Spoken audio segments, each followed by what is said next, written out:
everyone. I hope you're having a good day so far. Mine's going pretty well. I am a little under the weather, but I still really wanted to do this video for you because even though it seems like such a common sense topic when you think about it, how I review makeup, it's really not that common sense. When I started to think about it more and more, I thought there are actually a lot of different things that I'm thinking about when it comes to testing the product first off and then sharing a review. So there's kind of two phases to it, and this all kind of came to me this past weekend. I saw a lot of family, and an aunt, one of Tyler's aunts, she asked me, so how do you review makeup? And I was really kind of like, you would think that would be an easy thing for me to answer, but I was sort of dumbfounded. I was like, well, I try it, I use it a lot, I talk about how it worked for me and blah, blah, blah. And it just came out as this kind of jumbled mess. And I thought, I've got to just write it down on paper, for myself. How do I do this? Because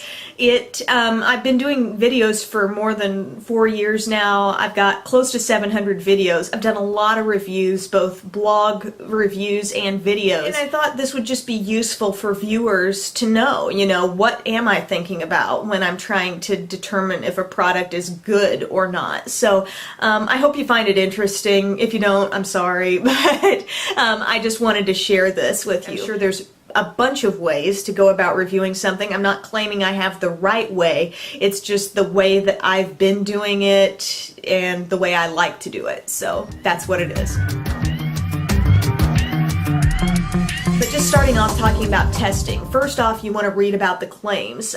This may be on the packaging of your product, or you maybe don't have the packaging, or it doesn't say, so you go online and you look it up. You find out, what does the brand say this product should do? There may be bullet points on the outside of packaging that says something like, it's going to lengthen your lashes by this much, or it's going to wear for this many hours. Those kinds of things are the things you want to know about before you start trying a product, so as you try it, you can keep it all in the back of your mind about what it's supposed to be doing. Then I wear the product as it's intended to be worn, and this might sound really common sense, but I come across a lot of reviews where a product was simply swatched and then reviewed.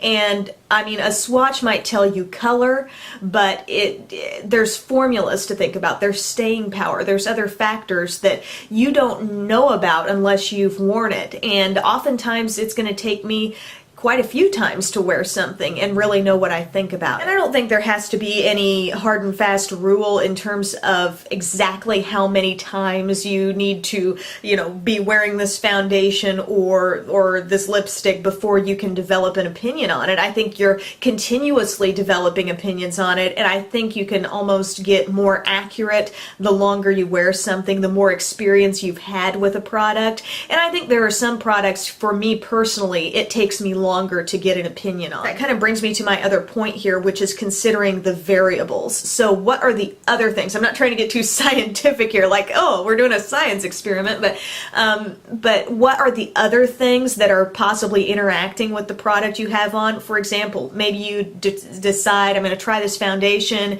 you're going to put it on top of a certain primer. Well, was it the foundation you didn't end up liking?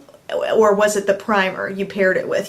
There's these different things that are interacting. I just kind of tried to isolate the one product I'm trying to review, and to get the best opinion, I might have to try it multiple times with multiple primers. Was it the blush that was giving me that look, or the bronzer? Did the powder do something weird as it wore throughout the day, or was that the foundation? So there's just a lot of things that you kind of have to sort through, try things different ways, and that can take a lot of time. The next part of reviewing something is sharing it, and that may happen for me through a blog post or a video review or something like that. But the first thing I try to do is describe the product. So just, without my own opinions thrown in, what is it? Then I just try to share what my experience was with the product. How did it work for me? But being careful to put it in context, as in, like, if I'm gonna sit here and say, gosh, I hated this foundation, it only lasted like 3 hours on me, but then again, you know, I have really, really oily skin, or, you know, I hated this colorful eyeshadow palette, but I tend to only really like neutrals. So you kind of put things in context with your preferences, your skin type, your different qualities, so the outside viewer who's seeing it can think, oh, well, I don't have the same skin type as her, and then they're able to take a little bit more away from your review. Then the claims of the product, the claims that, you know, I'm keeping in mind as I'm trying a product, then I'm gonna see, you know, as I express my review, whether it's written or video, basically, did it deliver on those claims? Also, you know, I kind of try not to feel confined by what the claims might be. Sometimes products do unexpected things, good or bad.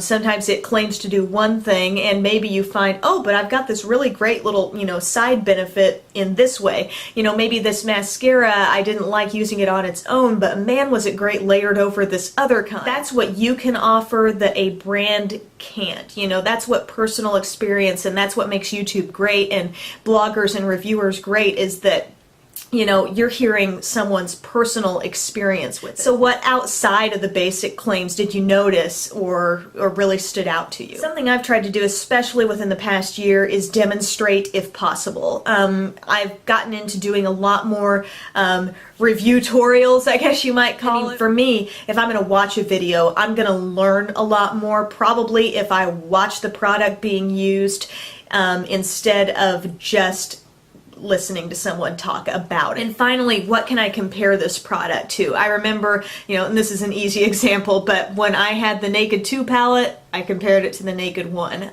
If I've got something out there similar to what I'm talking about, maybe it's a drugstore dupe of something that I want to mention. Maybe you compare it to something that's been around a little longer that more people who are watching your video might already have, and then when they see you say, well, compared to this thing, this is a lot better, and then they can be like, oh, and then, you know, it's kind of like that aha moment, so it makes sense. And if you can make something click for somebody like that, that can more easily help them make a decision to purchase or not to purchase. And ultimately, this is why reviews should be taken really seriously. Whether or not all of us realize it on YouTube or on blogs and things like that, but you know, you are influential. When you're sharing your opinion, you know, there's somebody out there listening to that, and they're gonna spend their hard-earned money or not based on what you say. And I think reviews should not be taken lightly. I think if you're going to talk about something, you should definitely know what you're talking about. And one more thing I'd like to mention before I go, on my vlog channel, Beauty Vlogcast,